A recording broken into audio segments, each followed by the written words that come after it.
I'm Sergeant McClan with the Papillion Police Department. Today we're going to be showing the WRAP, which is a device that we use when we've handcuffed somebody and they continue to resist arrest. We've seen that in multiple uses of force where that happens. We saw that in George Floyd where they handcuffed him and continued to get resistance. The WRAP gives us the ability to put them in a full body restraint where we do not have to continue to fight them in that instance. So my officers are going to go ahead and apply that to our subject who's already handcuffed. So we're going to control the legs and get those together. Then we're going to grab the ankle strap and we're going to pass that underneath the ankles. It's just like a belt, and it's going to hold their two ankles together, so now they just have one leg instead of two. The next thing we're going to apply is going to be the leg harness. The leg harness is going to go underneath there, and then we're going to apply the belt starting towards the ankles and moving towards the hips. And what this does, it has 3 metal bars in it, and it keeps them from being able to bend their knees. Tighten this one down. A common way that people resist arrest after we've handcuffed them is they start bicycling their legs to try to get up to their feet. And this keeps them from being able to do that. Without the WRAP, we end up having to wrestle this person until they get tired or hurt, or we get tired or hurt. And that is not brace your knees. Brace your knee. Pull.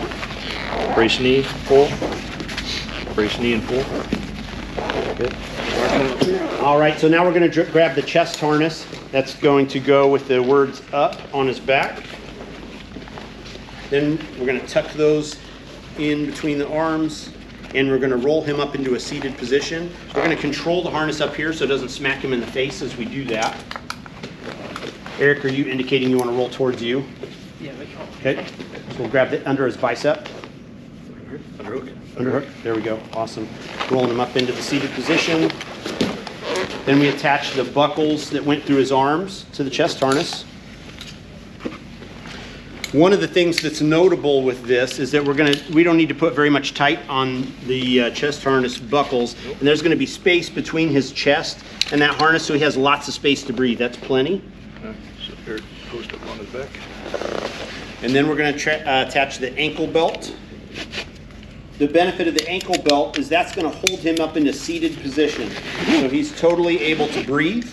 There's no pressure on his chest. If he begins to spit or fight or vomit, we can roll him onto his left side into the recovery position. If he tries to headbang, we're going to put this martial arts headpiece on his head so that he's padded and he can't cut himself. It's common when we put people in the cage, especially with impaired people, that they'll start headbanging in the cage.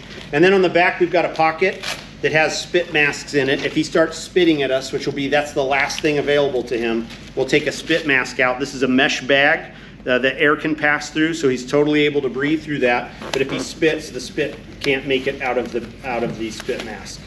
Mutually beneficial to you and the suspect, right? Because you're protecting him and protecting yourself. Yes, we don't want the suspect to get hurt. We don't want him to hurt himself. We don't want him to hurt us.